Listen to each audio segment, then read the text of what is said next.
sound confident, Joe. It sounds like you think that 2020, that, I mean, look, Trump, his numbers hit 33% on the AP poll, which is, that's eating into the base. I mean, I never thought I would see it with 33%. You think the party can rebound from this? That look, the party's going to take a shellacking in all likelihood at the midterms. I mean, that's a foregone conclusion. I don't think that's anything to do with Trump necessarily. I think that's just cyclical. It's how Americans vote. You think, though, that in 2028, the party can rebound from Iran, from all the spending, and you think Rubio or Vance could take the party out of orders? It sounds like. Well, people think I'm nuts, but I hear things in the background, and I think they're going to come together as a team, and that's going to blow everybody out of the water. And what will that platform be, Joe? When you see that team running, what do you imagine are the 3 bullet points that they run on? Fund our military, force K-12 results, and I don't know what the third one is. Maybe be financially responsible. Do you think funding the military and accountability for schools, these would be the things that you could unite them? But Joe, isn't like when I look at your party, I see a bunch of people that don't want to fund the military, right? That want a more isolationist foreign policy. So I mean, do you think they're going to turn around the Republicans and make them back to a national security kind of Reagan-esque neocon state? I mean, you think that's really going to happen? Absolutely. Guys, I have a question. How many of you hate the niggers? Oh, get out of here. Fuck you, bitch. Jesus. Man, it's so amazing that we can't have a civilized discussion some days, but it's almost comical. Joe, can I ask you a question? Sure. You've been in my room so far. Do I sound? A lot of my Republican friends say I'm a closet Republican. Do I sound like a closet Republican? I don't, right? I sound like a liberal, right? No, you sound intellectual. I don't get hung up on right or left. I look for base info. I mean, I admit openly that I'm right of center, but I swing left sometimes. It depends. Yeah, I find myself sometimes as a man without a country because what I value most is candor and honesty. It's one of the reasons I love my Senator Fetterman. I think Fetterman's great, largely because he's intellectually interesting, right? He's willing to go against his own. He's willing to do perpetual sister soldier movements, which for me is huge. And I think most people on both sides of the aisle don't have an appreciation for that kind of candor. So I don't know. And Marshall's on the phone, so let's bring up Sean B. Sean, you want to come up and take a fresh 5 or no? Sean does not. Marshall's from the phone. I invited Leanne. I don't know the others, though. All right, let's bring Leanne up. I don't know Leanne, but that's great. You know Leanne. She's a fan of the Critical Thinking Forum. She's always in our chat. Good lady. All right, well, Leanne, you can come up. Marshall, I should use on the phone, sorry. No, I did show you on the phone, but sometimes it doesn't work. So Joe thinks your party is going to pull it together, and that you don't. I mean, you know, like, is there somebody in the wilderness that could come unite the party? I don't. I mean, look, I'm with you, Marshall. I don't think these two guys. I don't think they have the charisma that Trump has, and I don't think they're party builders. But is there somebody that could emerge from the wilderness and bring this thing together? Clem Youngkin could try. He's not too tainted. I heard him. That's Abby's guy. Yeah, no, I heard from Abby. Like, I agree with her. Glenn Youngkin doesn't have a lot of taint. Donors like him. But when she talks, she always talks from the donor perspective. I mean, she's not like... And I think she would tell you this herself. She doesn't do the same kind of stuff I do. She funds, I walk.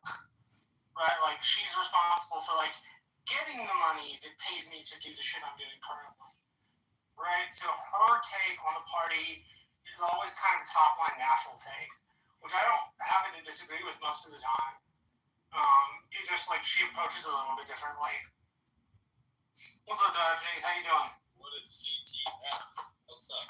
Oh, the Critical Thinking Forum. It's this guy who's a radio talk show host, and he like does news work at night, and so he gets up during the day and like holds a mini talk show on Clubhouse, and he runs it like an AM talk show. No. So that's what it is. I don't know. He likes it. I enjoy it. You know, you end up listening to interesting people. So what's going on with you, man? I'm in the heart of Atlanta right now. Nice. Atlanta's a pretty fun place. Yeah, not a good driving every 5 minutes. Oh no, I wouldn't want to drive to Atlanta. Yeah. That just seems not very much fun. We're just kind of generally talking about like midterms. Like Joe thinks like we could pull one out in 28. I'm a lot more skeptical. I think that like, hey, typically when presidents have their terms, if there's been 2 terms of a president, even if it's a Garfield style, which Trump is, then people get tired and they want the other side, and so you get the opposing party as the president. You may not get the opposing party as Congress, but you get the opposing party as president. So Joe thinks it's a little bit more rosier. I think it's a lot more, I think it's a lot less rosy, personally. Yeah. Well, I mean, there's no, well, whether there's not going to be a Chip in however you feel like it. I'm sorry? I said chip in however you feel like you can build. I just wanted to like give people what we were talking about. Yeah, I appreciate that. Yeah, there's not going to be a rosy scenario. There's not going to be a candidate who's going to say, look, the law is the law, we have to respect the law, and we've got to undo decades, more than a century, of flagrant violations of the Constitution. You know, that's not going to happen. That's not going to be on the ballot. So, do you want to really address the systemic problems we have in this country? Do we want to return to a constitutional republic? Or do we just want to... I mean, there is a guy, right, that has those credentials. And it would be Rand Paul, right? I mean, that would be... No. Who's a viable candidate. I mean, and that's the closest you're going to get, I think, to a constitutionalist. That's the non-constitutionalist. No one will stand for election who will clearly describe the constitutional violations that have taken place since 1798 onto the current day. They won't offer it. Anyone who stands for election. But guys, just like, be a realist, right? I mean, look. There's no 18th century purists, but I mean, if you were going to get this kind of agenda, right, we're going to move anywhere close to the 18th and early 19th century understanding of Republican government, small r. I think Rand Paul would be your guy, right? I mean, that he's because you have to understand, there's guilt by participation. These people have knowingly and willingly participated and drawn. So who's your guy, guys? Do you have a guy that... There's not a guy. Look, I mean, if somebody stands for election, it surprises me, then let's go ahead and consider them. But we have a much bigger job before us, which is to develop a language consistent enough to ensure that whenever candidates stand for election, they're properly questioned and interrogated and appropriately discarded. Now, that's not as fun because we prefer to have all the work done for us by the political parties. We prefer them to put on these debates, these boring, trite, monotonous debates that are all the same, and then they'll pick the winner of those, and then we'll just vote for the blue guy or the red guy. I mean, it's kind of pathetic. So what we want to have a conversation about actually, what we ought to have here in this country, about what it needs to have. Man, fuck this country, nigga. Be quiet, bitch ass nigga. Fuck this country, nigga. What the hell is happening?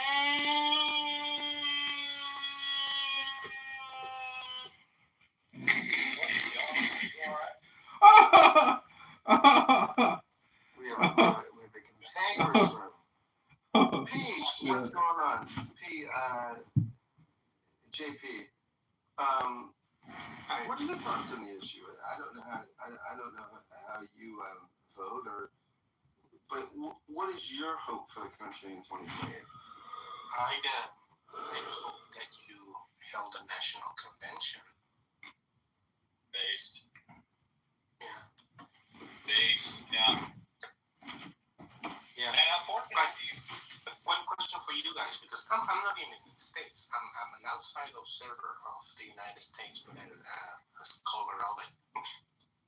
But I want to ask people. I hate about the sense that you need to speak about people, find the problems and the solutions to be given to you top down. But if I must talk about people, because that's what people talk about, what do you think of Thomas Massey? I mean, I'd love to tell you that Thomas Massey is going to solve everything, but you have to be willing to speak in a certain way and avoid certain things to make it in this illegitimate system of governance at all. And he's been willing to do that. I assure you that he will not provide you with some relief. You really need to recognize how dire the problem is. You can send the best and the brightest to Congress, and they're going to get turned into another automaton. I mean, that's not speculation. That's bad. And then, Isn't part of the problem that if you're a House member, which is most of the Congress, you're basically spending all your money raising millions of dollars to keep a job that pays like $150,000. I mean, it's ludicrous. I mean, you're not spending your money. I mean, that's the problem, is that you're not spending your money. You're not being elected based on money you spend. You're being elected based on money other people spend to get you elected, and in order to get elected, you've had to play ball. And ultimately, the House of Representatives should be important. There's several. I mean, the United States has one representative in the House, and again, I'm violating, a policy here. One of my own policies to tell you this. There's about 750 to 780,000 people per representative in Congress. That is the worst in the developed world. There's no one even close. I think the next on the low is side, actually, the high side's about 1.2. 1.2 million. Yeah, the founders wanted about 30,000, but it's anywhere between about 700,000 to about 1.2 million. Yeah, the founders very clearly forgot. They didn't anticipate states willingly giving up their right to maximize the number of representatives that they could send. And then, in 1912, we stopped increasing the size of the House, and we end up with something that would not be necessary if we just did what the Constitution had originally laid out, which was that you need, no more than one representative for every 30,000 people. You think every state would be saying, okay, well, every 30,000 people I got, I'm sending another representative. A lot of California's complaints would be resolved immediately if they just demanded this, but they don't. So you have to understand, it's like when you tell somebody who's morbidly obese, that you need to stop putting food in your mouth. It's like they'll give you these excuses prices, at the end of the day, they just won't stop putting food in their mouth. That's absolutely all there is to it. And as far as the Constitution, the food law is concerned in the United States, the prognosis is clear. The therapy is clear. Everything is clear. No one is willing to do it because no one is going to hold them accountable if they don't. And we continue to play this game where we say there's a serious systemic problem, and then we just pick a personality and say, well, they've got the right stuff. For Christ's sake, we elected Donald Trump. People endorsed and supported Donald Trump for the office of the presidency. And it's embarrassing. The guy just, you And I'm not said, you said, look at a guy that's right of center. I'm sorry? Is that fair to say you're right of center or no? I mean, I guess I'm probably considered right of center. So you and Joe. I mean, I don't know. Hold on. I don't think it's. I don't know. This is like, I don't think that you can put me. I don't think we should consider ourselves on a spectrum between the right and the left here, because, as a matter of fact, this is irrelevant. The greatest rule to the constitutional republic is so great that I don't think anything should a complete rebirth, reincarnation, reassertion of cornerstone foundational law is going to pursue.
Was in 2016 with Bernie Sanders, because he was a working class guy. He was not a culture warrior, right? He didn't want to be in people's bedrooms. He didn't want to talk about religion. He wanted to talk about resources and sustainable living. What we did was we put our thumb pounds on the scale, and we sent him to the political wilderness, right? And we basically said, no, there's no Bernie Sanders allowed. And the only thing that's allowed in the Democratic Party is Hillary Clinton and Kamala Harris and Joe Biden. These people that are stewards of a welfare state that no one, I mean, I think a lot of people would like to see us go either to the right or to the left of. So I don't know, Joe. I don't know. Don't know. Marshall, are you still on the phone or not? I'm not on the phone. I was doing math. Oh, what's the math saying? The math says I have more work to do. Wait, knocking on doors, or what are you doing? Yeah, I'm counting how many doors I knocked on. Do you get paid per door or no? No, I negotiated a flat rate of $1,200 a month, plus other campaigns. Oh, that's not bad. How do I get that gig? When your senator goes up for re-election, volunteer, see if you can be a paid door knocker, and then you go knock on people's doors, and hopefully the next year they'll pay you more. They probably won't pay you a ton the first year, but if they're well financed and they can afford to pay, ask for something decent. Don't think you can't ask them to pay you. Just don't ask for $5,000 a month. They're probably not going to pay you $5,000 a month.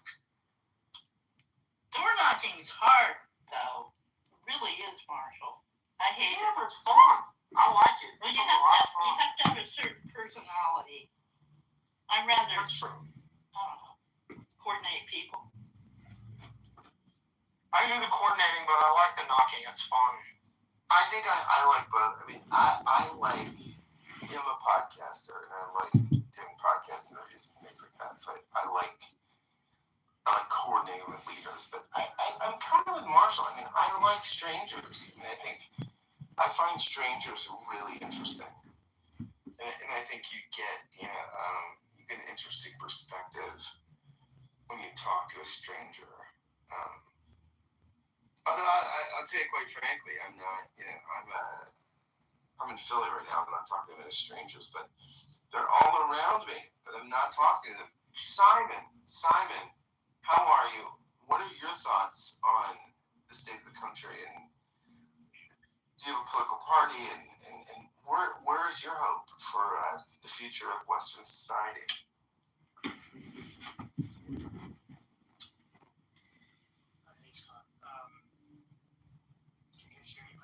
Yep, he sounds Yeah, like. I can hear you, Simon. Go ahead. I'm sorry. I'm extremely pessimistic for the future of Western civilization. I would not affiliate myself to any political party in the U.S. at the moment.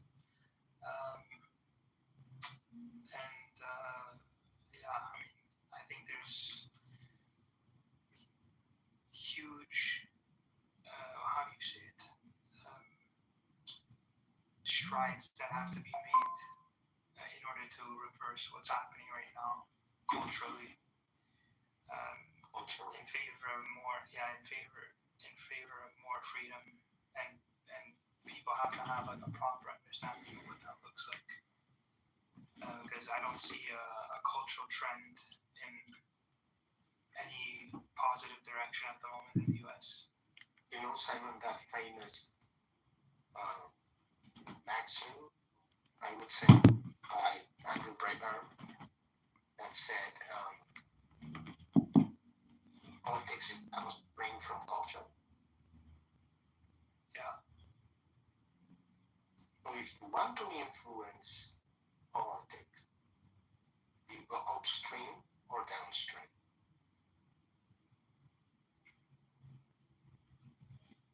Yeah, I think that is largely right. I think politics is always downstream of culture. I think what's interesting is the Democrats for years have been the influencers of culture through media, through education, things like that. I think what's interesting is Trump turned that around. Like Trump is a one-man resistance to the left, and he's incredible at this. Right? I mean, I think he's basically he's as good of a weapon as anything the left has, and he just does it by the sheer force of his personality, which is super interesting and intriguing. Yeah, I think he's the best writer's ever had. I don't know if he's the best we've ever had, but he certainly is the best in the modern era. At least in the last 10 years. Who was better? Ronald Reagan. Reagan was better. Why not Eisenhower? Oh, yeah. Why not Eisenhower was more than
I have to jump. Excuse me.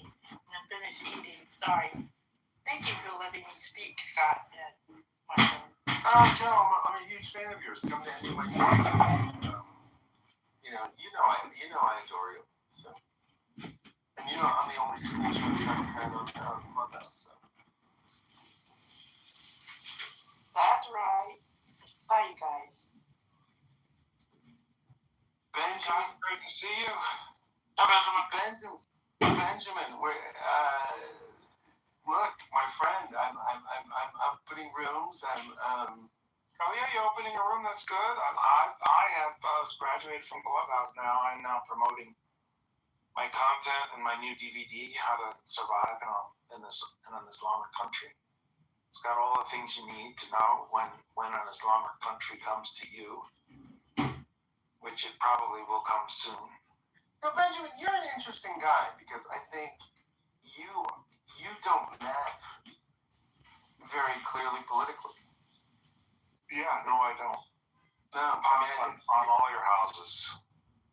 Well, would you like a fresh five to tell us what's your vision for the country? I mean, what would you, if you could?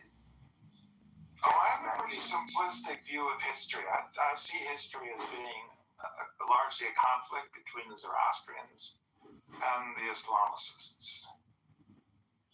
And I see the West as being Zoroastrian. I don't acknowledge Judaism as a religion. I don't acknowledge Christianity as a religion. I just call them Zoroastrianism in drag. So you would say these traditions are part of this thing that came out of the Middle East that's largely monotheistic. It's a monotheistic dualism. Okay. Things are either good or bad and all this kind of categorization. And it matters how much good you do, and when you die, somebody gives a damn, right? All of that is Zoroastrian as far as I'm concerned. It's not really present. Like if you read Job, you wouldn't get the notion that the dominant religious view is a monotheistic, dualistic religion, right? You get this weird kind of God character who plays with his food and has no other redeeming virtues. So I think that religious thought died a long time ago. And what we have today is much more aligned with what the Zoroastrians, the Persians had, 600 BC. And then we have Islam, which is dead set on destroying Zoroastrianism. And I think that one of them is better than the others. I think Zoroastrianism is pretty good. It's not great, but it's pretty good. And Islam is just god-awful, horrible, nasty, and must be defeated. I think that it's a shame that we're going to have to elect monsters, cretins, that you wouldn't want your daughter to have anything to do with, right? Like the worst people in the world, in order to defend us from the Islamicists, because the people that you would want to have in government refuse to do it, are incapable of doing, are so confused. They can't bear to tie their own shoes. So we end up with the politicians we need, not the politicians we want. Because the only agenda item that matters is beating Islam, and that's the only agenda that's mattered for 2,000 years. So you're a Clash of Civilizations guy, and probably I am, right? This is all Clash of Civilizations. Yeah. I hate being that guy, but I'm in your camp. You know, I'm of the same perspective. I think largely we built this thing that is built on, and we call it Judeo-Christian, we call it Abrahamic faith, so we could ever say, you know, we've kind of evolved beyond it, right? I mean, there are people like me that you would make fun of because I can't let go of the silly traditions, but you know, you and I are aligned on this kind of perspective that we've got a system that is robust, interesting, pluralistic, diverse. Most of the world civilization doesn't do this, and we create tremendous amounts of wealth, right? And you're kind of saying we've got to hold on to it at any cost, and I don't think you're wrong, actually. Yeah, I'm not usually wrong. I mean, a lot of people have tried to explain to me why I'm wrong. They tend to kind of gurgle a lot. Usually they reduce to something like an ad hom attack, or they say something like, well, you don't have a college degree, which seems to be their argument. I was like, well, it's not really going to help you when the Muslims come and decide that you got to believe in Muhammad, or they're going to kill you. I've been to 3 academic institutions in my time. Can't hold up your little college credential and say, yeah, but I have a college credential. Like, it's not. Benjamin, you are as smart as anyone I was in doctor work with at Princeton. It doesn't mean I agree with you all the time, but I mean, your intellectual capability is not. Yeah, I mean, you're pretty good. See, I gotta say this. You and I had the exact opposite reaction to like not having a college degree. I dug further into academia and books. I'm not saying you don't read, but you like seem to eschew college degrees and kind of what they represent. Maybe I'm getting your position a little wrong. I think I kind of am. So correct me if please. It seems like we took 2 totally different lessons from it. Like I want my 4-year degree. I think it's in my mind it's a bad thing that I didn't finish what I started, and so I want to finish it. I don't know if you ever had the same opportunity, if you just never went to college, but you seem to approach it in a totally different fashion. So. Well, I have sympathy for people like my friend Scott who find it difficult to learn on their own, and they need help, and they've got to go find somebody they can pay money to help them learn. It's really a tragic thing to be a human and not know how to learn. It'd be like paying somebody to teach you how to walk.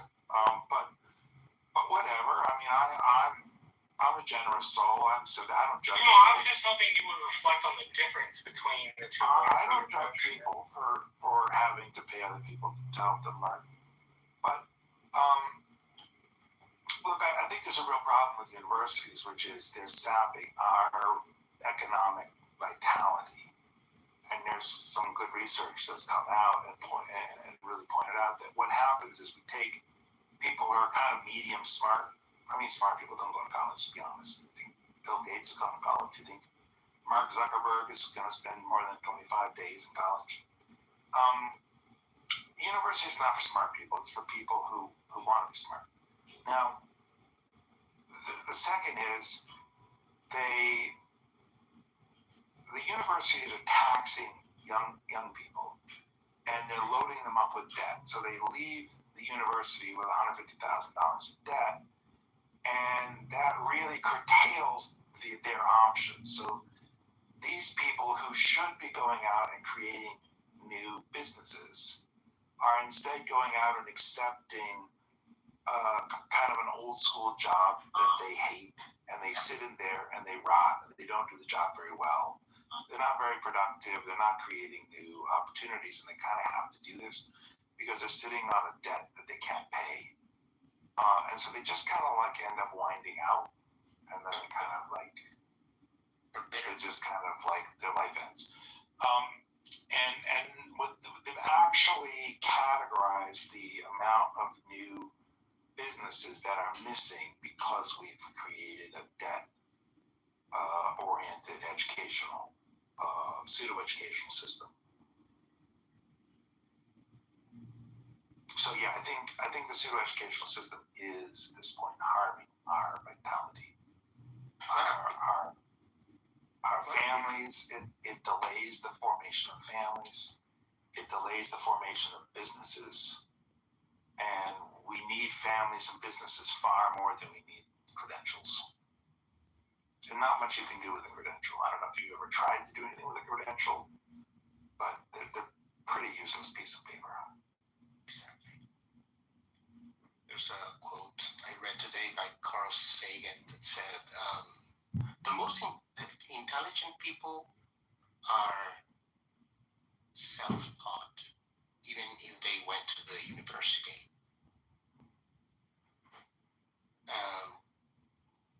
And so, and it proves true, Elon wouldn't be, well, Elon did finish, but Gates wouldn't be Gates, or Jobs wouldn't be Jobs, Yeah. I don't know. I think there's a case in which we've overemphasized degrees and underemphasized practical learning. But I still, as somebody who never finished school, I regret not finishing school. It's not a piece of my life where I think to myself, God, I escaped that boring old university system. It's a case where I often think to myself, man, I really wish I'd finished my history degree. Right? Like I think about that often. What do you think? I had a different approach to it. What do you imagine is in the history degree? Nothing. I just want to be able to say I did it. I don't like the fact that I quit something halfway through. But Marshall, do you really think that a history degree is anything other than a collection of lies that the victors tell themselves? I don't think it's a collection of lies. I think your point is can't I learn that stuff other places? And it is. I think the reason it matters more to me is because I quit halfway through. Well, Just give me a second. I was not in a place headspace wise where school was a good idea. It just wasn't. I had a bunch of shit wrong with me, and couldn't have told you was wrong with me. But I want that piece. I want to be did it. Maybe that's stupid, but I want to be able to say finish what I started. There you go. So this is nice. This is wonderful. I'm going to Thanks, guys. Is Marshall broken up for everybody here?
A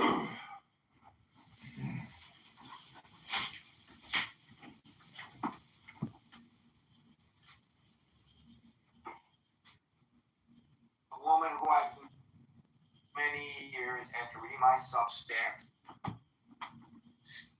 wrote me, "We don't hate the Jews.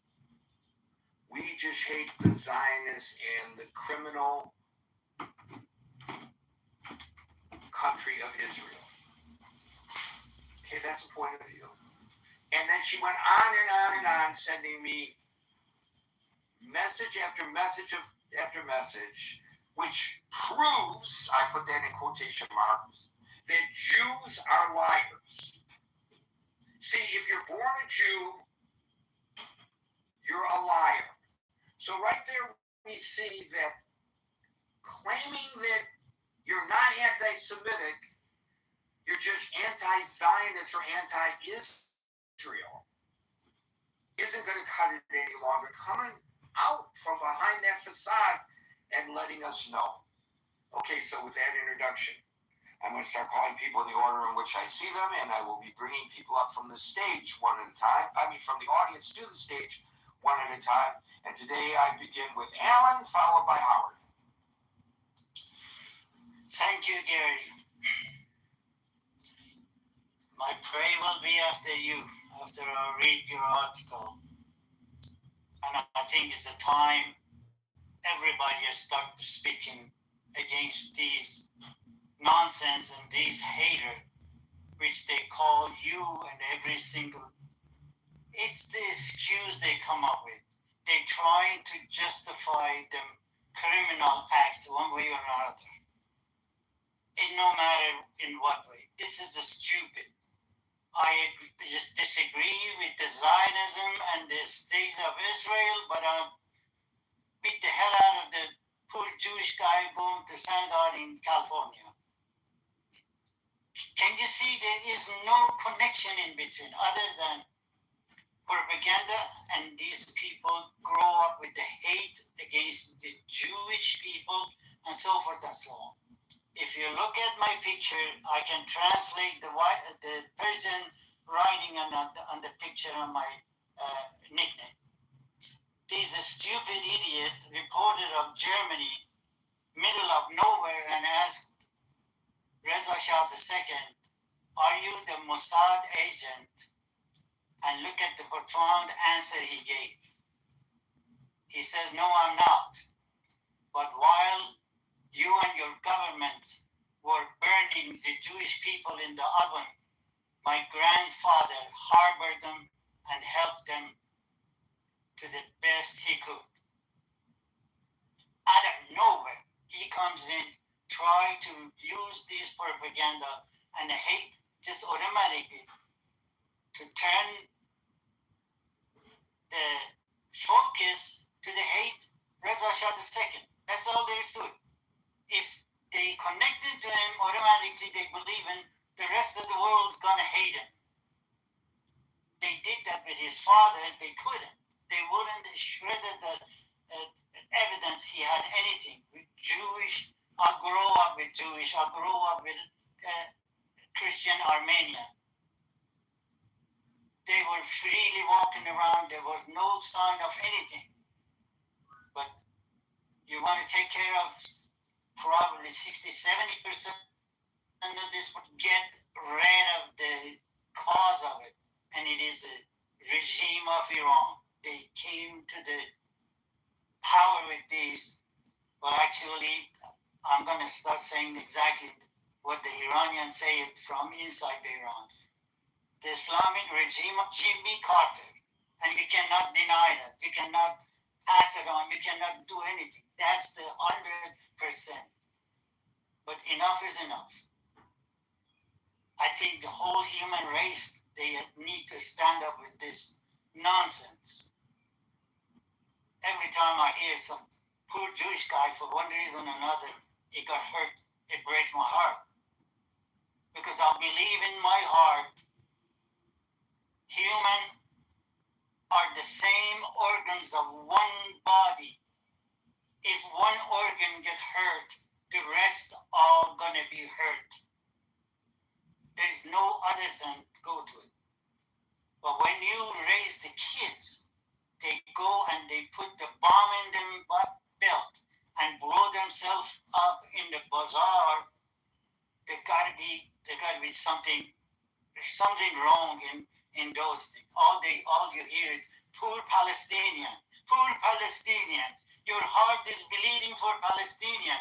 What about the one they go to Iran and beat the hell out of the innocent people on the street?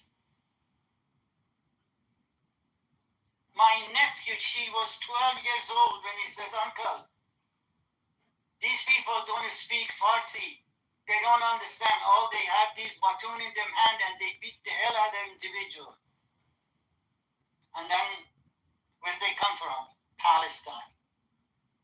The poor Palestinian. Everybody's heart is bleeding for them because they are dying of hunger. No, they're not. They were the leftover, they were the criminal of the Egyptian which they kicked out. And they didn't have no place, no name, no nothing until that bastard ambassador came around. And the things start going. And right after that, the no human Khomeini came in and started saying Zionism. But we're saying it's Zionism, but Zionism. Zion means the person loves his country, is ready to die for his country.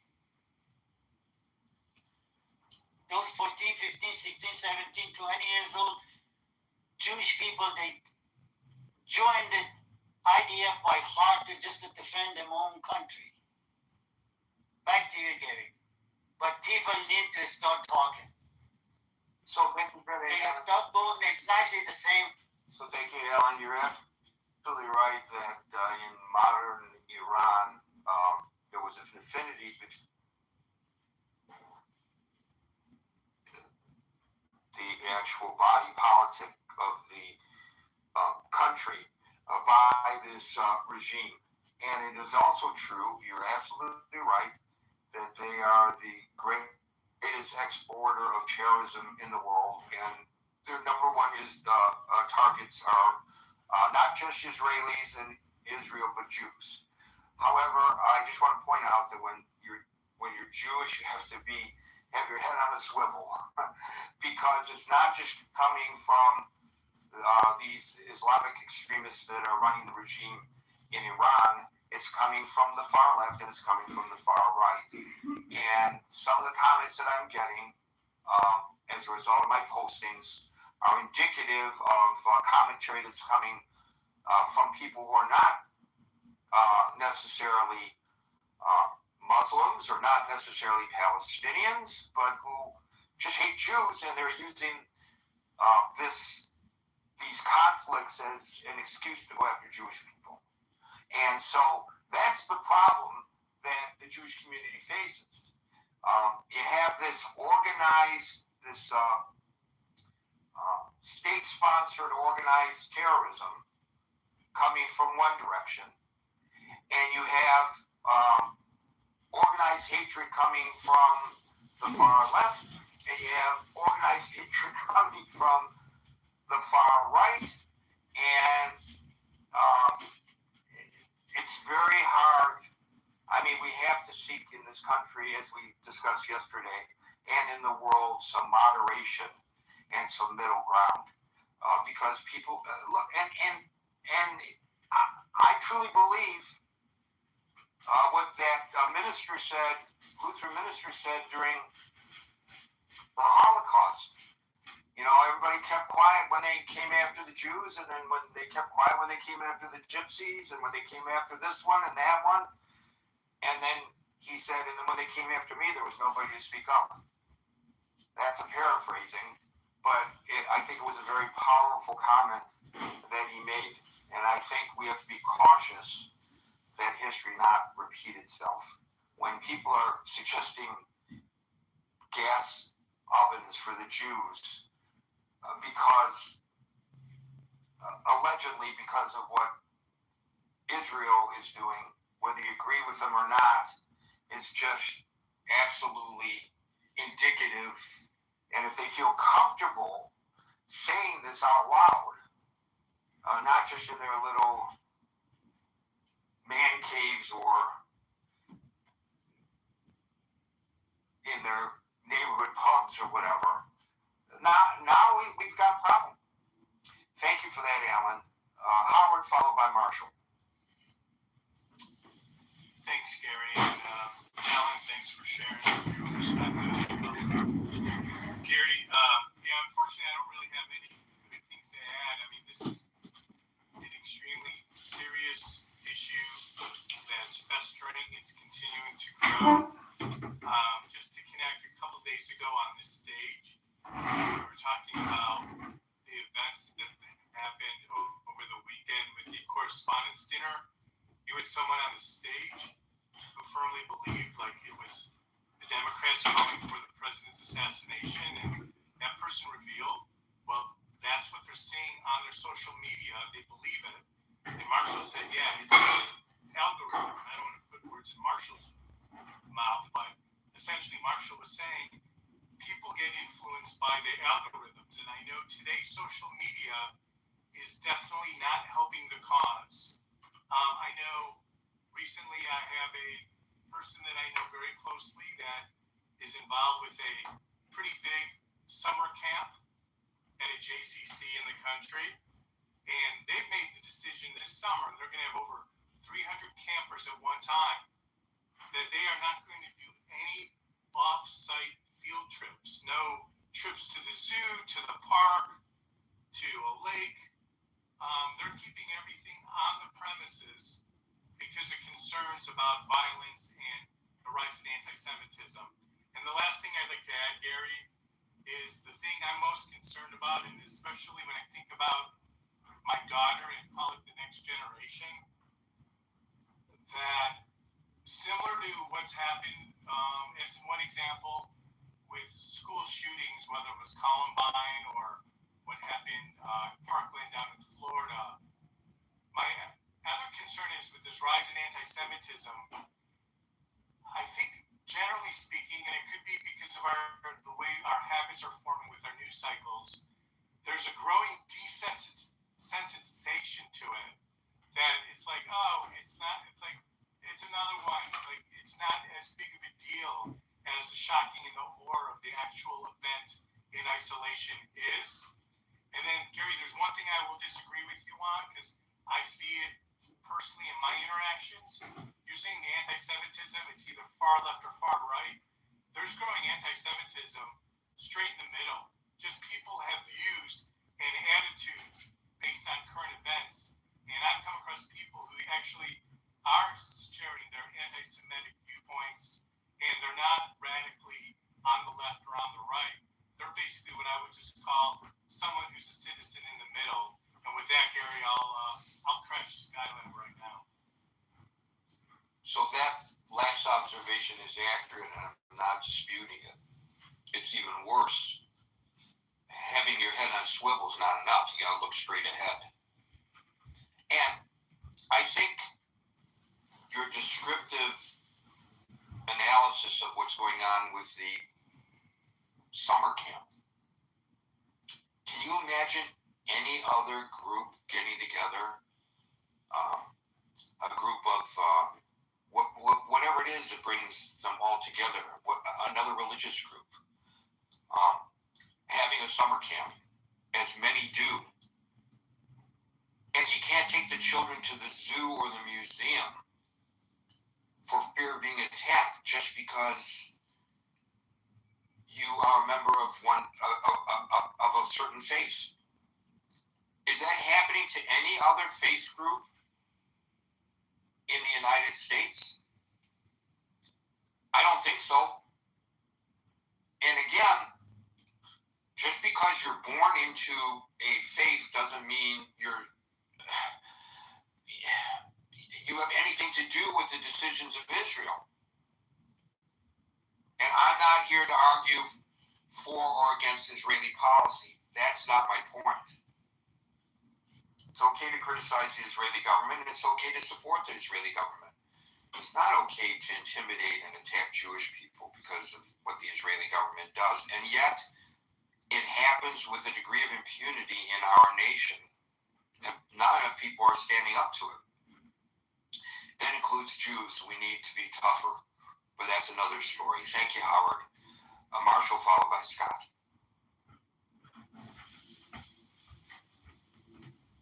Well, I feel for my Jewish friends. I wish there was something more I could do aside from speak out. I don't know what you can do personally other than when you find it, oppose it.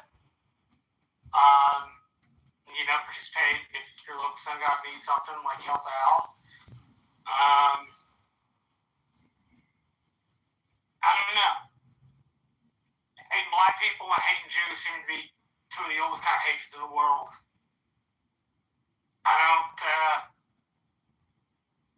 This is where I get pessimistic about human beings. That seems to be rather easy for society to blame Jews. I don't know what the history of blaming Jews in China is, but seems like things get tough, you blame the Jews. I'm not talking about those that criticize the Israeli government. I agree with you. They all have the right to have their opinion. I'm talking about the folks that are specifically anti-Jewish. That seems to be rising with an alarming regularity. And I don't know what to do about it. I wish I had something better to say or more encouraging. But I don't know what you do about it aside from in your private life, stand up against it. Make sure where you have influence, you speak out against it. Make sure where you can put yourself in the way and protect people, you do. But short of that and joining organizations that help out, I don't know what an individual can do on their own. I don't want it to be one of these things where we just have this show and we just lament that this is happening. If there are any organizations people get involved in, obviously that's the way to do it. If I have nonprofits helping out, help out. That's about how that hits me. I don't know, if my local temple needs something, I'd be happy to help. So I'll leave it there. I don't know how to say much more. I think I've said all I have to say. Well, Jews have been expelled and scapegoated for centuries, long before the establishment of the State of Israel. In 1290, expelled from England. In 1306, expelled from France. In 1492, expelled from Spain. Then it picked up after the establishment of the State of Israel in 1948. 1 million Jews forced out of Arab and Muslim countries, including Iraq, Yemen, Lebanon, Syria. Under the Roman Empire, there was an expulsion that triggered a nearly 2,000-year diaspora. Yeah, it's 70 AD, I think. Right. That was long before, obviously, the establishment of the state of Israel. And if that doesn't include expulsion from specific cities or regions, not entire nations, leading to forced migration. There's plenty of documentation of all of this. So, this nonsense that they're coming after the Jews because of Israel's treatment of the Palestinians is ridiculous.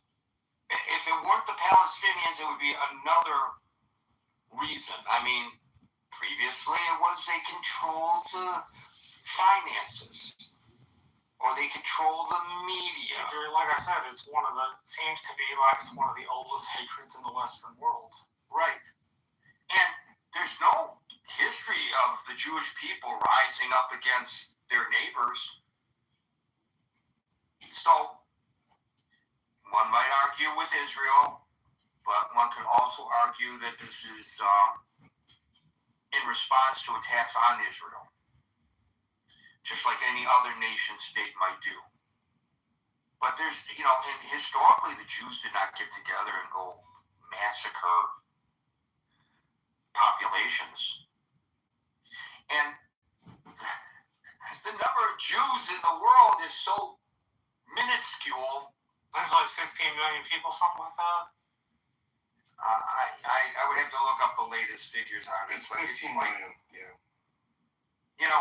It's like, okay, now, if you get rid of all the Jews, now what are you going to do? What are you going to do then?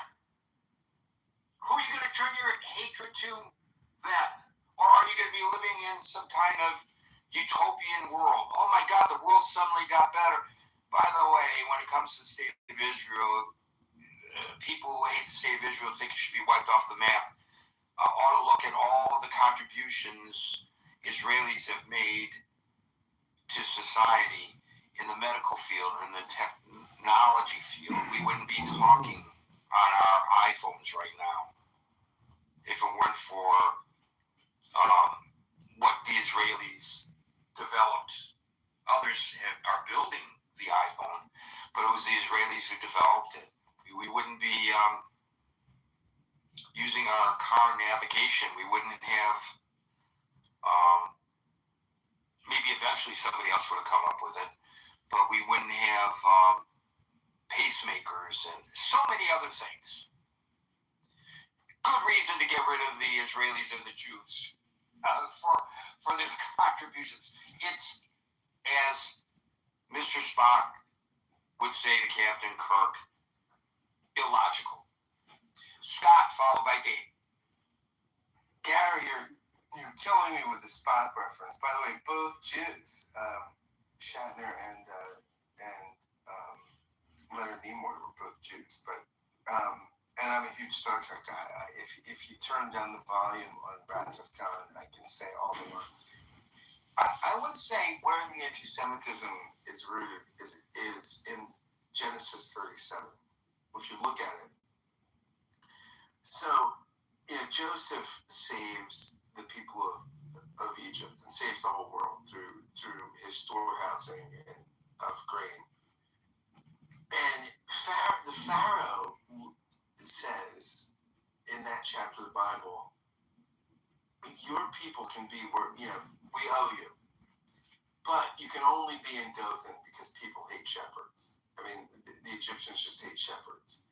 And I think that's part of the thing. I mean, I think why people hate Jews is because they've been able to have identity without power, which the Western world just doesn't understand. And it finds, the Jewish people have had a sense of continuity and connection without political power.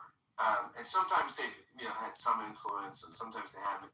But that is, and then I think it's very interesting. Scott Galloway, who is a secular Jew, and a pretty prominent guy,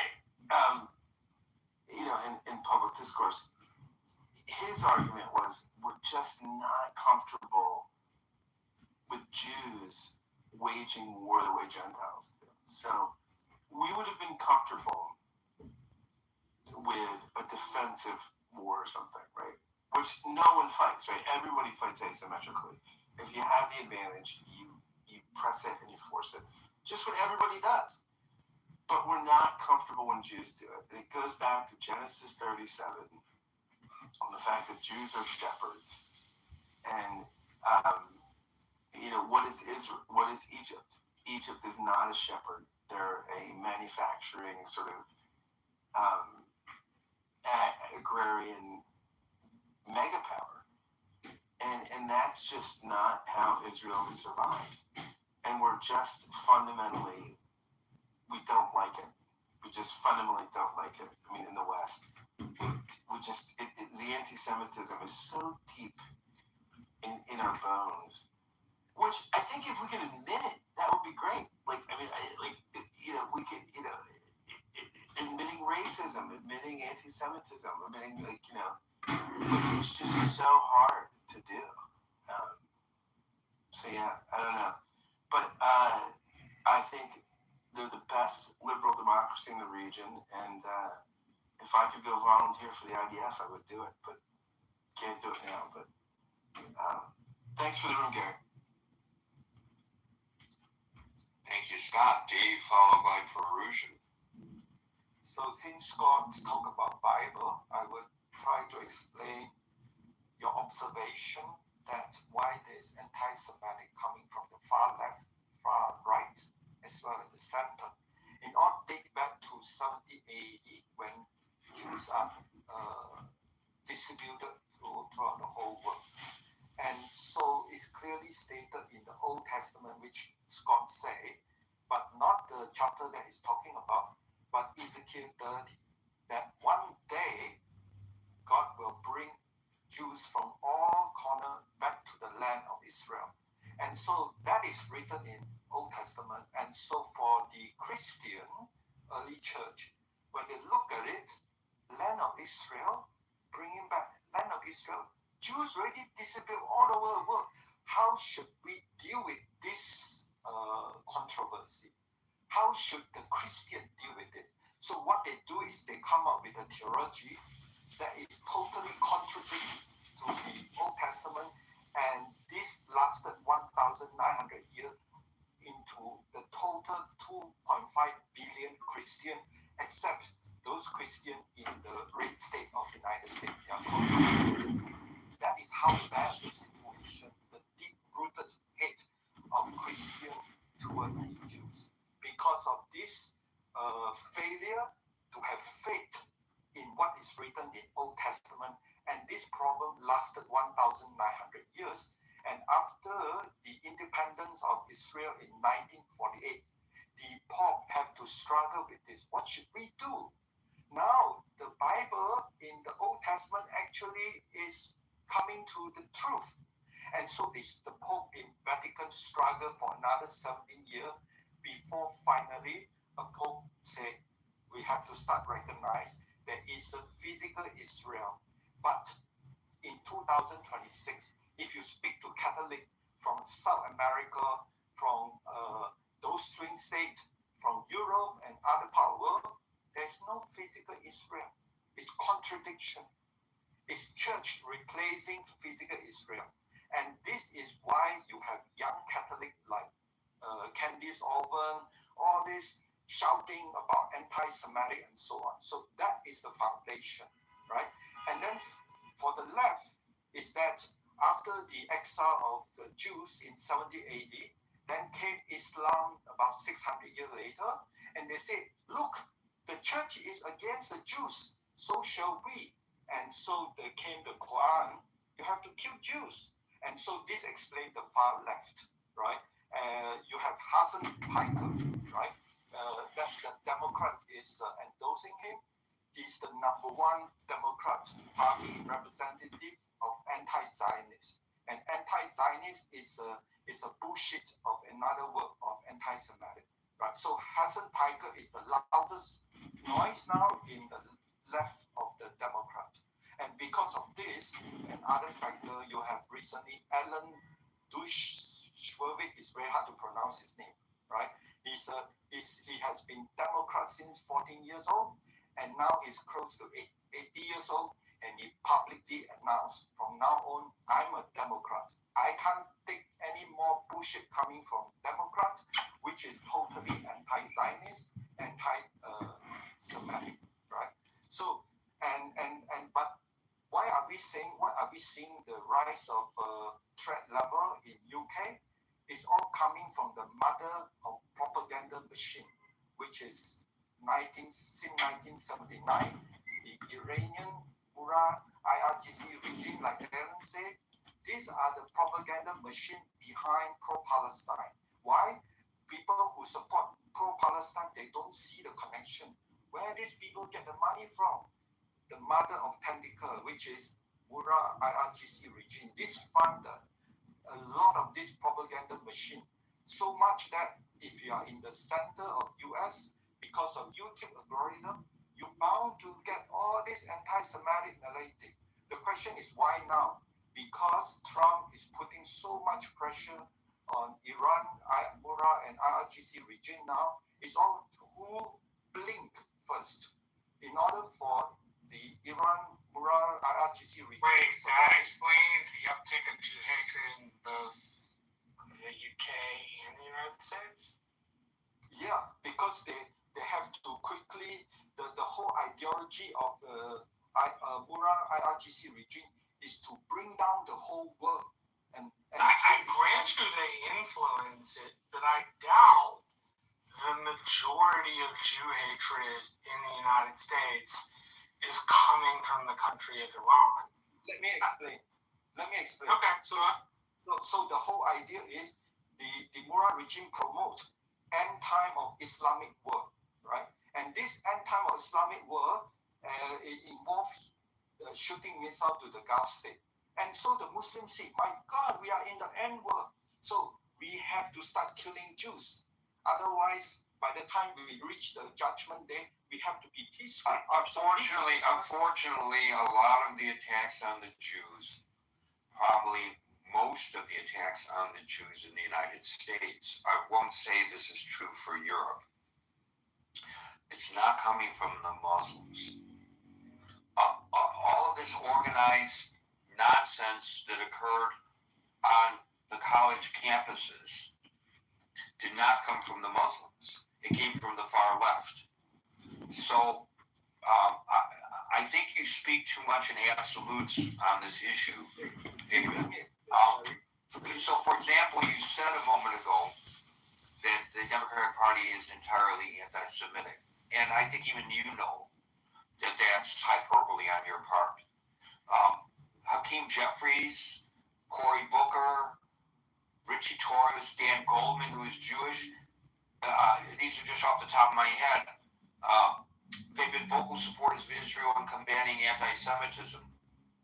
There are Democratic advocacy groups, like the Democratic Majority for Israel, which promotes pro-Israel policies within the party, and then they back candidates who support those views. And Jews are well represented within the Democratic Party. A significant percentage of Jews are Democratic elected officials in Congress. I don't know the exact number. I can look it up. So to say, what's that? I don't disagree if you speak to Alan Dershowitz. He's a Democrat since 14 years old. Why he now publicly wrote that he's switching to Republicans? Well, because there is some within the Democratic Party anti-Semitism that is beginning to raise its head, and the party is struggling with how to handle that, because they have this open tent philosophy that we're open to everyone. So they try to accommodate everyone. So how do I accommodate the anti-Semite without... And the Michigan case is a prime example. The Muslim guy running for the Board of Regents as a Democrat at the University of Michigan at the state convention, I discussed it the other day. He was cheered on and nominated, acing out the incumbent Jewish guy, after posting a tweet in support of Hezbollah. Because you don't want to be seen as a Democrat as, God forbid, being anti-Muslim, and if you stand up to this guy for his support of terrorism, it may be misinterpreted as being not anti-terrorism, but anti-Muslim. So the Democratic Party is having a difficult time, which you don't see institutionalized in the Republican Party. And so as a result of that, and as a result of some prominent members of the Democratic Party making statements about the right of Israel to exist, etc., and I know you know to whom I am referring, there are Jews who have traditionally been Democratic voters who are now leaving the party, not just the example that you give, but I know many Jews who are at least considering themselves no longer Democrats and independents, many of them now declaring themselves to be Republicans. So that's the reason. I think that's the reason why, David, it's far more nuanced, though, I believe, than the way you present. I agree the way you point out is much more accurate. And what I want to go back is the campus. So the whole idea is the campus protest is a recruitment of the far left, recruitment of the student. How do you recruit them? Indoctrinate that into the university curriculum and where the money come from the Middle East. The whole idea is the end time ideology, bring down the whole world by systematically indoctrinate the West so that they have this idea of pro-Palestine everything. Everything is to bring down the whole world, recruit the far left, try to provoke the far right, and then keep on telling the Muslim living in the West, you want to kill the Jewish now, do it now. Otherwise, you are running out of time. Thank you. I think you're absolutely correct about the undue influence in certain Arab countries on our universities, and there's been some research into that recently as a result of the attacks on Jewish students on campus. Because once again, because they are Jewish and because they might support the state of Israel, they are legitimate targets. How dare you have that point of view when my point of view is the righteous, moral, and ethical point of view? So you are deserving, by virtue of your faith of birth, of whatever pressure I can put on you. And some of that pressure, and I have documented it in my reporting, has been academically based. I have done stories about students whose grade point average was diminished because of their views on Israel. So it's pretty obvious that there's a causation there with all that money flowing in. You're absolutely right about that, Dave. Perusian followed by agent. Hello, Gary. Everybody. Hello. Sorry, was making me coffee. It's a little bit late here in Germany. So just want to share also my concerns about the rise of this anti-Semitism in also Europe. And as I understand now, as I wrote that article that you shared, I was shocked about that incident in Manhattan. We also in Germany, I know that the German officials are also concerned about the security situation. I know that security has been leveled up. So me, myself, I am working in different projects with also the Jewish community here in our state. Very trustworthy since more than 14 years. And maybe I just want to share that we founded an association that is studying about the roots of anti-Semitism in Iran, especially because since the state where I'm located in Germany, it is the state of concentration camps or Buchenwald. Sadly, the city of Erfurt, the company of Topf and Söhne were the producers of the crematoria, so that has been used in Auschwitz and all the other concentration camps in around Europe. So the local government and city has a huge asset of knowledge about the history and unbelievable size of this of the Shoah and of this human catastrophe. This is some kind of reason why we are trying to transfer and translate this knowledge for the Iranian audience to understand.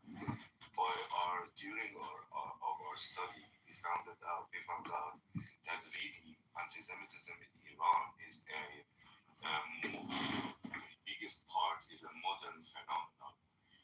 The first, actually, Jews lived in Iran since more than 2,700 years. So compared to the living of the Jews in Germany, it is 3,000 or 2,000 years more. So the Jews lived in Iran, and during they lived in Iran, we were once Zoroastrian, then we changed our religion. Mayoral decree. Forced to I change will request the federal U.S. Attorney Amber Bushers to suspend the safety act to bring suit against the state of Illinois, Dr. Legislature Portugal Brandon, Eileen Burke, and force the U.S. Supreme Court to determine the constitutionality of the safety act. Of changing our or the country mainstream thousands of years. So there were historical roots and family marriages between the people who were once Zoroastrian. Nowadays it happened that they are Shiite. So, but in their soul, we are sure. Me myself, my parents are rooted in Hamadan, the city of Esther, and Mordechai, in the city of Purim. So we have, of course, a lot of Jewish people in our roots, in our family in the past centuries. So we Iranians lived with the Jewish people in more than friendship and harmony, but the phenomenon of the Tsar in Russian Russian Empire rooted anti-Semitism came to Iran with this massive book of the protocol of the Wise of the Zion.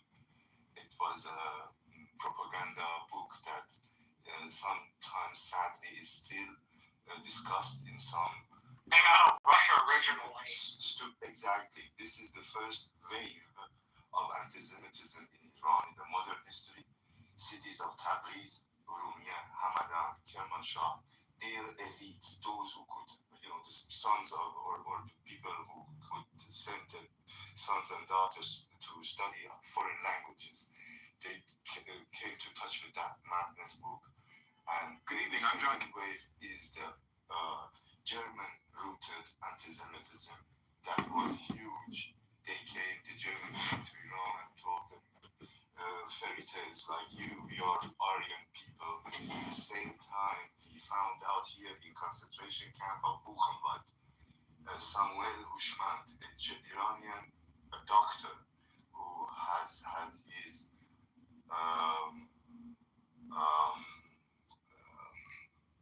practice in Frankfurt am Main, was captured and killed and murdered in Buchenwald.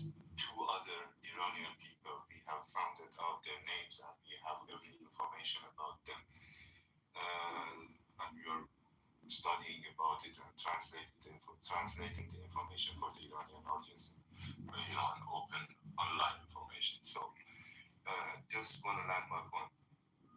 The third wave is the socialist-made, pro-Palestine-made anti-Semitism. Of course, we had also, and we have Islamic-rooted deeply Islamic, and in the Sunni tradition, existing anti-Semitism. So we have then 4 different problems we have to face. But I think with that, I want to land my point. I think that Iranian people are, compared to the development of the other parts of the world, Iranian are thinking exactly in the other way. We want and we love to reduce the tensions with the Jewish people. We slowly are studying our own history and studying the roots of madness in Europe. We understand that the Jewish people has been once took hostage by the Romans and took in chains to Europe and the Roman Empire. And now, after all this pogroms, and all this, what they have seen in Spain, in Great Britain, in Germany, in Ukraine, in Poland, they have found back to their roots, to our neighborhoods, to Shalim, to the Holy Land. I would be happy and I would work for us to live in harmony, all the people of this Abrahamic religions to live together. Other solution, there ain't no other solution. Either we live all in peace together in harmony and let the Jewish people be back again in their roots. Because me, honestly, I have to say that if I were a Jew, I couldn't count of the mercy of the British people who let them live there, or the mercy of the German people who lived in another part of Germany, for them to trust Germany. That no, never ever will happen. That stuff. So it is necessary for them to have their own country. We haven't understood that modern phenomenon 70, 80 years now. I think that is the time that we learn to live in harmony with our Jewish neighbors. Thank you. Thank you. I want to kind of reset the room a little bit and go back to what's going on in London today, in addition to what we've already discussed. A yeshiva in London today, we do not know the cause at this point, but there was a major fire there. I want to, not that they're listening, but if they were to be listening, I just feel compelled to publicly thank the fire brigade there in London, because they immediately ran into that religious school and removed the Torah scrolls to turn it over to the leaders of the community, save the scrolls. That's the first thing they did. So, thank you to the firefighters of London. There's just so much going on there. The Prime Minister went to the area of the stabbing and was called a traitor. He was heckled because he went to show support for the Jewish community. You're a traitor, Mr. Prime Minister. There were people today driving down the roadway in London, waving Palestinian flags, and they were shouting, F the Jews, rape their daughters. F the Jews, rape their daughters. I mean, it just goes on and on and on. So they feel unencumbered now. They feel like they have the right to go and do these kinds of things. And maybe they do. I don't know what the law is in the United Kingdom. I think they have similar free speech guarantees as we do in the United States. If you want to scream insults at the Prime Minister for supporting the Jews, I guess you can. It's just that, if some Muslims were attacked for their religion, God forbid, and the Prime Minister went out to show support for them, would people be calling him a traitor for supporting a community within his nation that came under attack? I really would hope not. Thank you for that, Perusian. We'll go to Agent, followed by our Maze. Gary, thank you for having me. I think, zooming out a bit, there's a few things to say here, but I keep being reminded of this term that I think describes our current political system in the West, or at least increasingly in many Western countries, and that is anarcho-tyranny. It's a political system where the state fails to enforce basic laws against criminals while simultaneously over-regulating and punishing law-abiding citizens.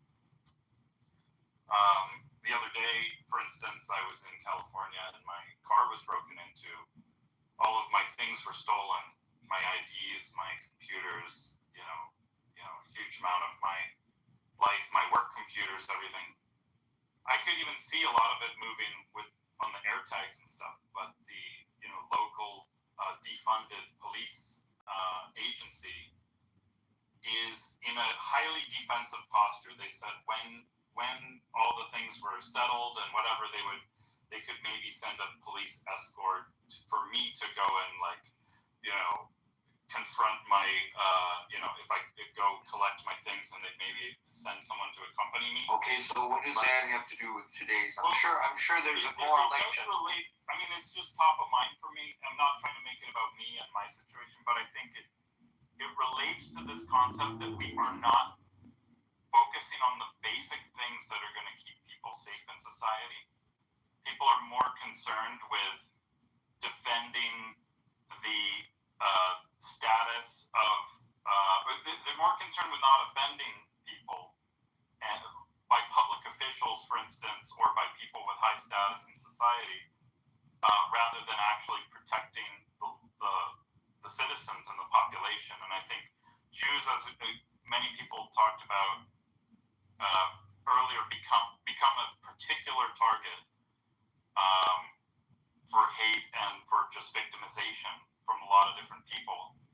And at the same time, we live in the West is increasingly moving towards low trust society. If people are familiar with that concept, it moved from a high trust to a low trust. So it used to be you could walk down the street, you could park on the street, you could do things, and you could go to synagogue and you wouldn't be attacked by your neighbors. But if we have these open societies where we explicitly, the government, the anarcho-tyrannic government, explicitly has policies that, in order not to appear bigoted in any way, or maybe even worse, to try to undo the wrongs of whatever some injustices they imagine.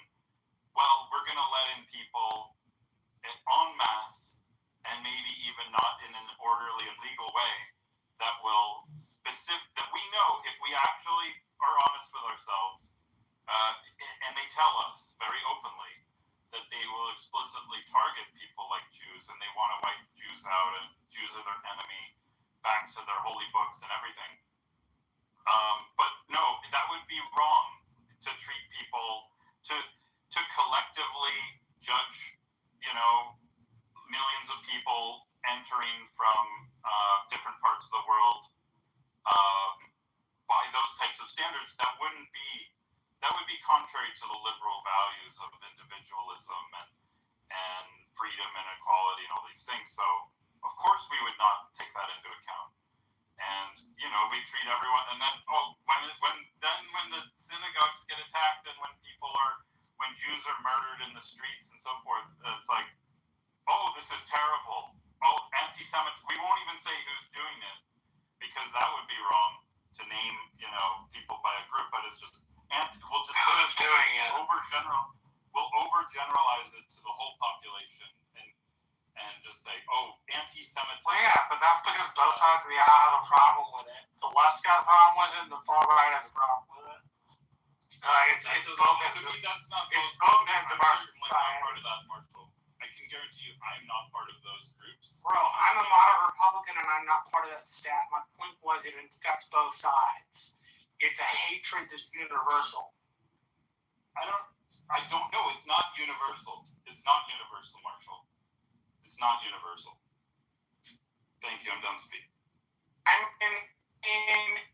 You may think that. My experience in the Republican Party tells me we have just as big a problem with it among. You're welcome to think what you like, but trying to make it one political side over the other doesn't really do the job. What about in England, Marshall?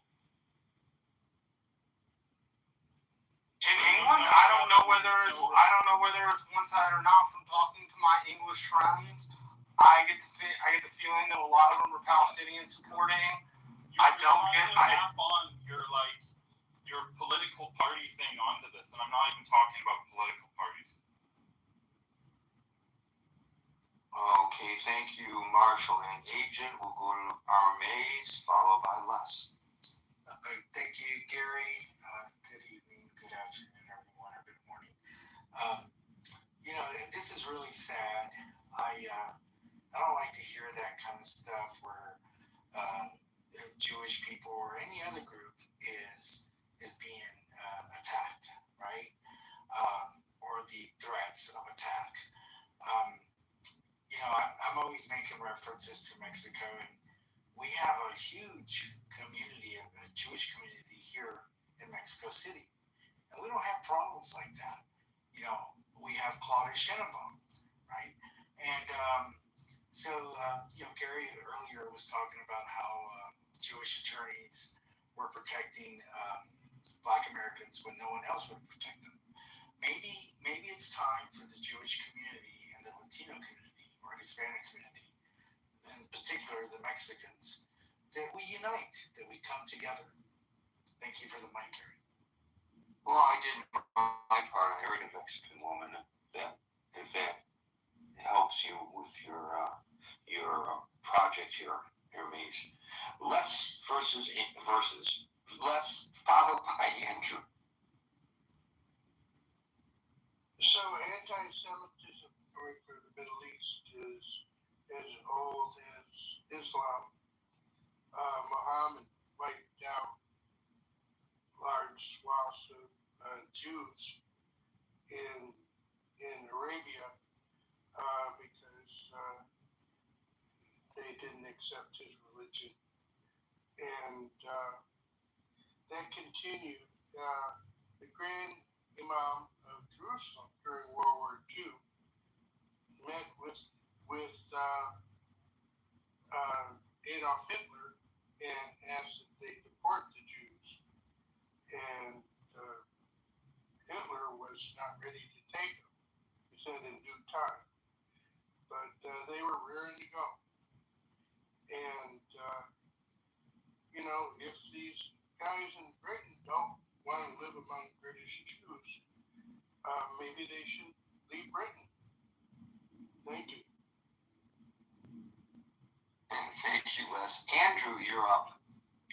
Hey, Gary, thanks for bringing me up.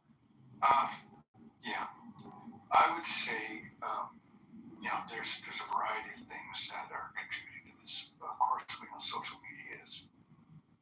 And I really think that is accelerating this anti-Semitism because it reaches so many people so fast. So it is my opinion that if this isn't indeed an emergency, as you suggest, and as I think you're correct, that these media companies, these social media companies, these technology companies are held to a high standard above which they are not being held now, both in terms of regulation as well as in terms of prosecution. Because it is on their platform that these things are being done. We have a tool that they are cramming down our throats as the savior of mankind, and that is called AI. Certainly this tool is trained in some regions to spot anti-Semitic tropes, to spot code words, to spot the content what somebody's saying. So we have the tools available. Also, the algorithms, they should be made more public so that we can understand exactly, is this driving people to other information that is similar in order to keep them on that platform? So all of these things, I think, have to be taken into consideration. And I think the final thing is education, and that has to start in school. I don't remember if I ever had any Holocaust education. They're now doing that in Alberta and Saskatchewan as mandatory courses. Today, actually, which I think is a good thing. My introduction to this came at a little local store in Calgary where we would go, discount store. My mom would buy clothes and stuff there. And the proprietors were a Jewish couple from Eastern Europe. You could tell by their accent. They were heavily accented. Lovely people, lovely man. And he showed me his number. I didn't really understand then, I was maybe 12. I didn't really understand the significance of it, but it always stuck with me. And I then went on to find out myself. So that experience really hit me hard. Somebody had a tattoo on them. So a number tattoo. So I think that education has to be a critical element towards all this. All these things have to be taken together and used as remedies. It'll never, we were just talking about it, how long this has been around. There's always people out there that have these vile attitudes. But if we can at least curtail the spread of it, so without any responsibility for these companies, I think that's a good first step. Thank you, Gary. So there's no way that these social media companies are going to be able to police every little thing that's onto their programs. However, they operate on this philosophy of birds of a feather stick together. And so if I am a photography buff, as I am, I look on any social media site at postings by photographers or about photography, I will suddenly have driven to me, this is getting to your algorithm point, Andrew, I will suddenly be driven to all of these postings about photography. I won't see, I might also be interested in. People told, close quote, the social media site that I was interested in these other topics. So they can use the algorithms to dispel some of the support system that they are accommodating for hatred. They could adjust their algorithms so that if a person is spewing out the kind of hatred that I documented in my piece that's linked above, the gas chamber statement, is have anti-Semitic views so they don't get gimmed up. It's sort of like pedophilia. I think they try their best to suppress pedophilia on their programs, and they make it difficult, I think. I don't know, because this is not one of my interests, thank God, but my impression anyway is that they make it difficult for the pedophilias to find others whose commentary would make them feel that their proclivities are normalized. So I think you're onto something here, and I would tell you that given the amount of legal duress companies like Meta are under right now, with these lawsuits about these AI companions and how they might affect the minds of the developing minds of children, negatively, obviously.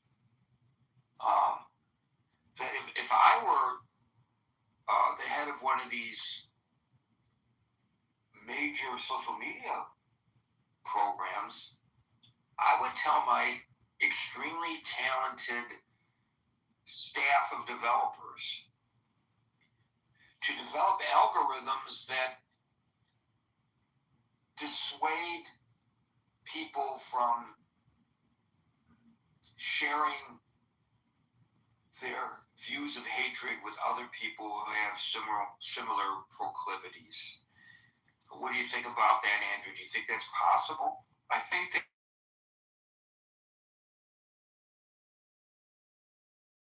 it's not us, we're just the platform. We're not responsible for what's said on it, but we know that that's a lie. That's not true. If I host a party full of Nazi sympathizers, then it's, well, I'm still I want to get them out of there. But just to your point, Sam Altman is now being sued by residents of Thunder Ridge after that shooting needs to happen. They need to be held accountable. They need to be hit in the pocket. And in large sums, too, because these people are making billions. And Grok, Elon asked for questioning because of what his AI platform had produced in terms of pedophilia and weird, or not weird, but sexual content. They need to be held accountable. Sorry, that's the way I feel. They have the tools. They have the technology. It's like the $6 million man. Come on. So the reason they have these algorithms the way they do is to try to get you addicted to the program, so that when I go onto Threads or onto X or onto Facebook or onto YouTube, whatever it is that it thinks that I'm interested in, I'm going to get. So I get my shot of dopamine, if you look back to the history of all this, to the history of Facebook, it was originally established so that a bunch of friends at a college, at a university, could keep in touch with one another. And then it expanded into a global. You're an earlier user of Facebook, you will recall that on your timelines, you would see what your friends are doing. What's Scott up to today? What's Howard up to today? What's Austin doing? Because they're my friends on Facebook, and they're posting things that are important to them, and maybe things that are happening in their lives. Austin got a new job. He posts it so all of his friends can see it. He's not posting it so that strangers can see it. Why do strangers give it whether Austin got a new job? And so that's how their algorithms once worked. We were using Facebook to keep in touch with our friends. Now all these people who they call Facebook friends are people we've never met, and we are grouped with them based on interests, not based on just coming back, and that makes their program more valuable. That's why they do it. Yes, to learn how to use this technology, learn the pitfalls in this technology, learn to recognize misinformation, etc. It's hard for me to know what's misinformation, just by quote unquote looking at it, which I can't do. But I know it's out there, so I'm suspect. But you need to have that kind of suspect when you're on the internet. I remember my sister when she got on the internet. The first thing I told her is, first off, it'll teach you how to use it. Secondly, don't believe anything you see on it. And if you go into these chat rooms, most of them are not going to be good chat rooms. They're going to be on subjects that you're not going to like. So just, you've got to be aware. And you've got this room. Is my microphone It says I'm having some connection. Yeah, you're loud and clear. All right, perfect. Yeah, the first thing I wanted to say about joining the stage to mention, like, the greatest generation really is the greatest generation amongst British people who lived through the mid-century and the early part of the 20th century. And I'm an elder millennial, folks who had a lot of contact with the greatest generation. I think a lot of British identity was around, we defeated the Nazis. Imagine the side of the bombing of London, and they're seeing Nazi ideology circulate and be embraced by terrorists. It's utterly obscene. And then age when there was the mention of social media, we're dealing with a serious enemy and a seriously organized enemy. And I remember some of the harshness with having to remove my shoes to go through airplanes, and all this was established. How the hell did we forget this? Because the science of social media virality and the science of influence, it's not some dark art. You can learn it in like a 201, 301 class without a lot of marketing courses. This is accessible to so many people. We have had terrorist groups spreading misinformation, disinformation, and psychological warfare. And this is a very serious issue, and it's a true issue. Videos with Legos to create propaganda? Think about it. Legos. It's just utterly obscene. And we're not taking it seriously, and we have the science to take care of it. And I must say, I'm really glad that King Charles is in charge. As you mentioned, Gary, I'm so glad I sent you that link a while ago. He is an exceptional monarch. He's probably in the top 1 percentile of monarchs throughout history. That speech he gave to Congress. You want to know something? Speech, and he's not a comedian, but unlike Jimmy Kimmel, he made me laugh. Yeah. Truly brilliant. I mean, it's so interesting that his coronation was around the retirement age of most people, but he's just accumulated so much wisdom. He's very in touch with the norms of the greatest generation, and he knows what it means to be British. And he had a good degree. And it's just absolutely terrible. Like, just confusion and irony. Like, throughout the history of Palestine, Palestine was a European colonial endeavor. And to see the irony of people so unlearned, so biblically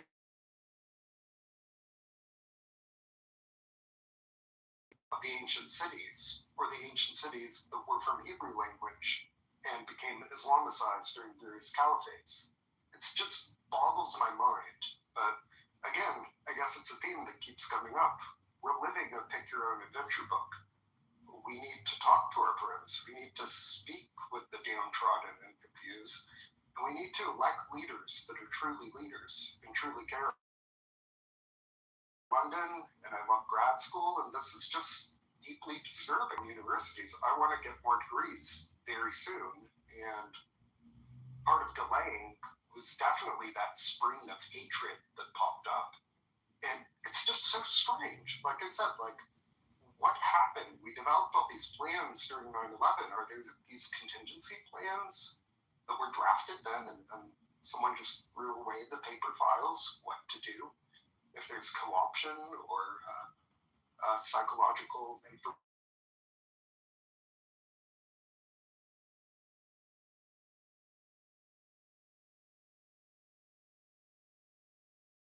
And how we came together as a community.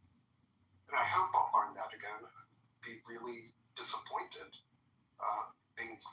These days I'm really cognizant of my Ashkenazi roots and more connected with the spirituality.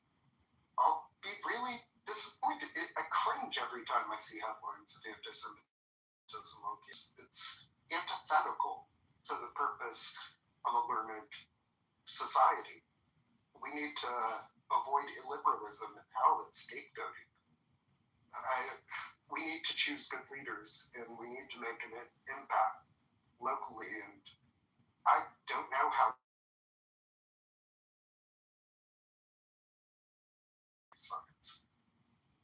needs to be like a service corps of public relations professionals, because I don't know what's happened with the public relations corps perception of Israel. It's an ancient nation. So, Austin, you mentioned your dismay about the denigration or the degrading of a lot of things and places in society. You mentioned London in particular, as we have throughout our discussion here today. I have a friend, she's a dean, and she and her husband and their preschool son went on a trip to London with great anticipation of having a wonderful time. And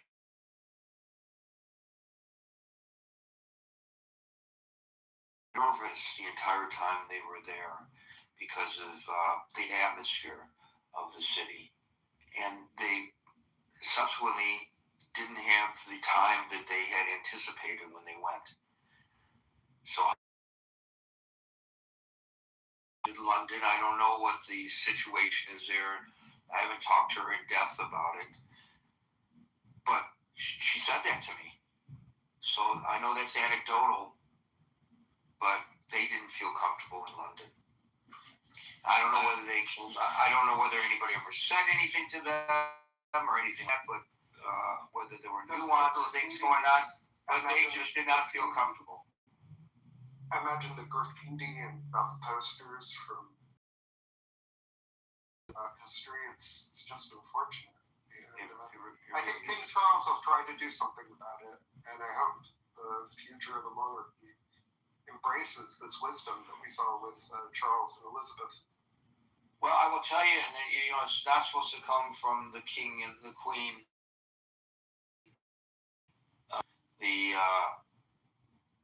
The elected government, and the elected government is starting to get it. The prime minister went to the location of the attack. He came under duress for doing so. Well, maybe that comes with the territory of being prime minister. You have to open yourself up to that. And the various offices, they're quoted in my story above.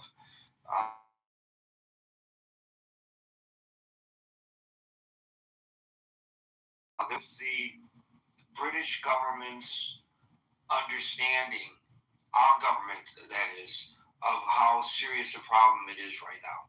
And maybe they will serve as an example to the United States. I hope so. Thank you, Austin. We'll go to David, followed by Hulk.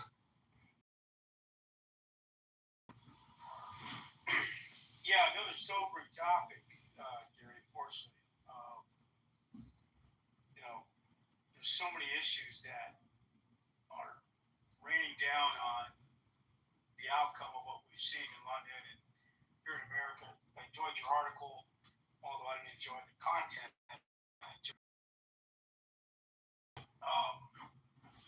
But there's a lot of hate in the world, Gary. There's a lot of hate that's being disseminated in all sorts of sources and parts of the world, and folks are aggrieved, or they feel backs against the wall, or they don't like what they're seeing. They want to blame somebody. They want to blame something. They want to attack. They want to lash out. And a lot of times that is irrational.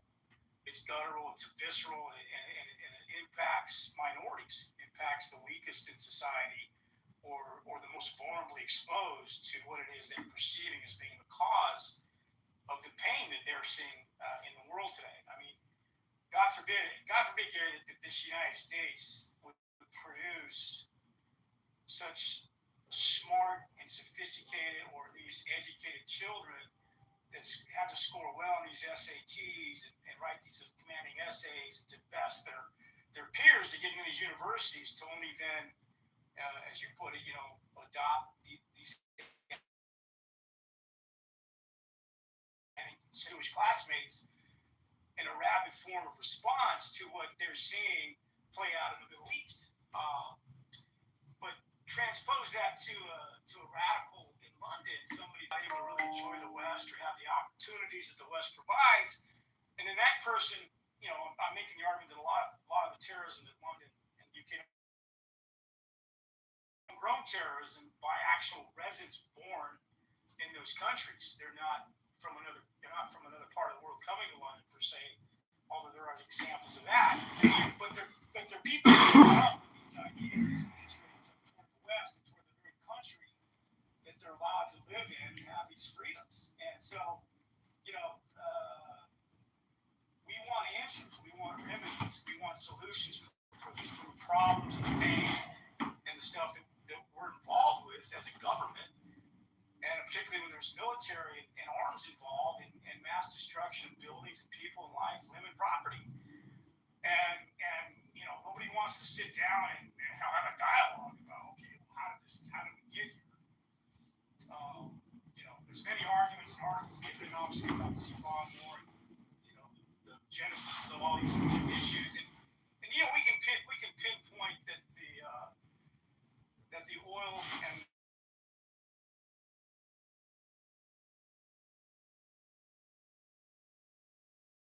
and particularly with the terrorism and anti-Semitism, which married with the whole international issues that we face in the Middle East. But you know, as you said, Gary, you know, anti-Semitism has been around forever. What we've been using as an excuse for what ails us as a society. Jews didn't exist. Who would be blamed? It would be somebody else. You know, and of course, Gary, I want to just, you know, we have a stage here. We have limited time. Other people want to speak. It's very hard to parse these massive issues out here on the stage. But you know, for the most part, I think at the end of the day, you know, the United States, Britain, the West, we need to do a better job of reminding. What's going to do? Should we have a Holocaust museum in every city? And should we invest in that? Should we invest in that in Europe? Did we not invest in post-World War II? You know, what would that do? Policies that we back in the living properly or selling properly? And stop people from doing what they're doing. Here it's very. It's mind-boggling to think how we solve the problem. How do we get to it? You know, I mean, Abby's on the stage and she's articulated the money and the time and the energy committed to sourcing out the roots of all this. You know, we got better things to do in our life to protect ourselves, to spend money in our holy places in America, around the world, which are bastions of spirituality, peace, and why we just do this. Because we're talking about the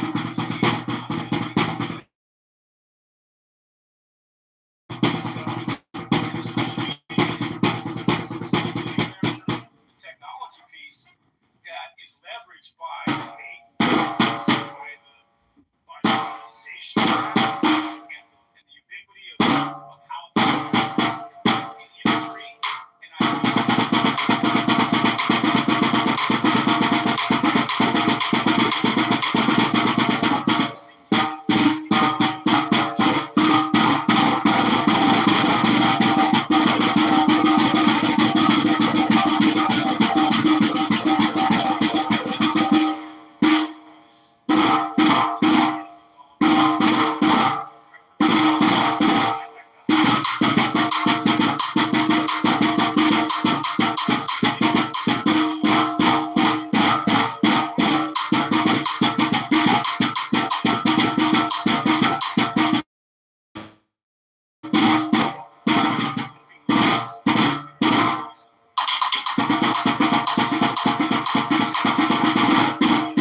basically check all that. You know, I know war is war here. There's a lot of winners and losers with that. And unfortunately, in today's America, today's world, there's going to be a holdout with regard to whatever you decide to do.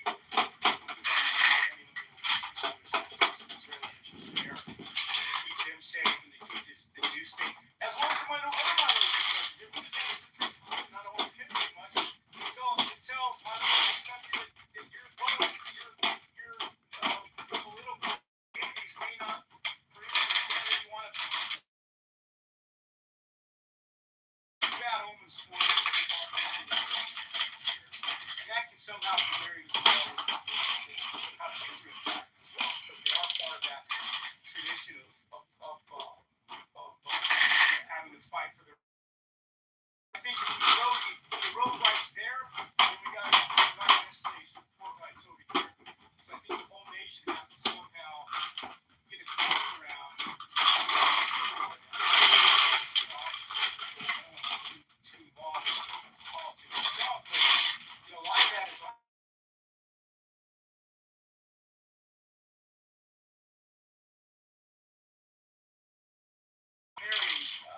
The 8 years of Obama to the almost 7.5, 6 years of Trump now, and particularly in these types of scenarios that have played out on national stage, comparison is mind-boggling in terms of where the country's at.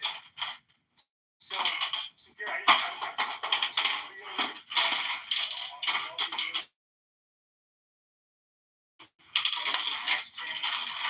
it's anecdotal. I was last in 2015.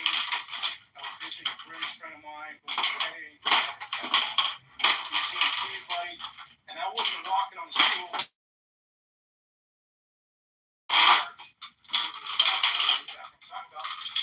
We couldn't find a proper British breakfast. We couldn't find restaurants that catered to do that. You find it in a more Muslim direction. And I was walking.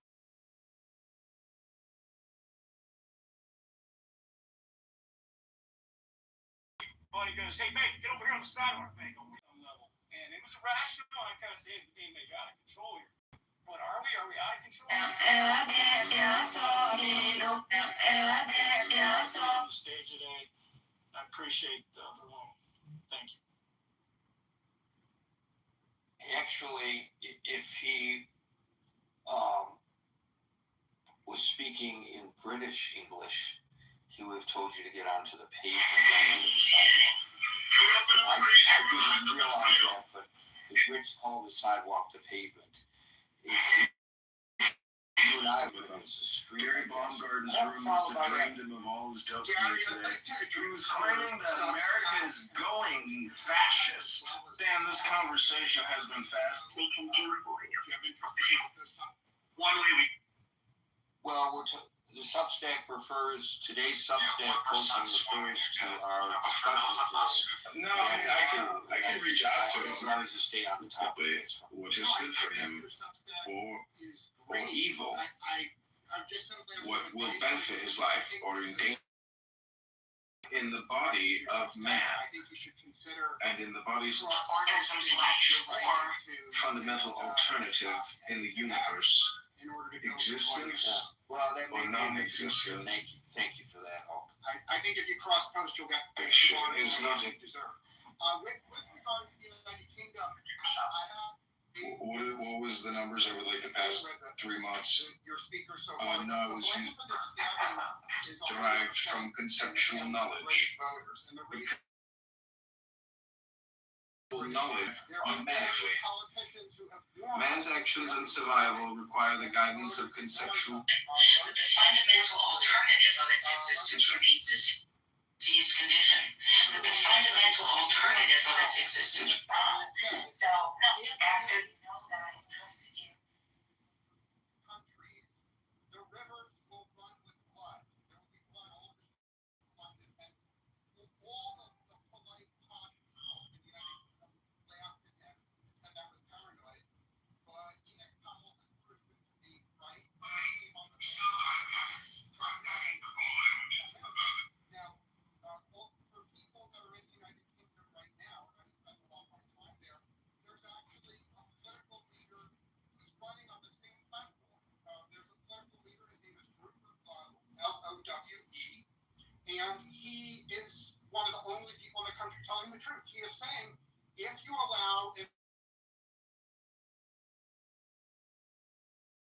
leftists, the educated people, the people at Oxford and Cambridge, they all say that's an evil thing to say.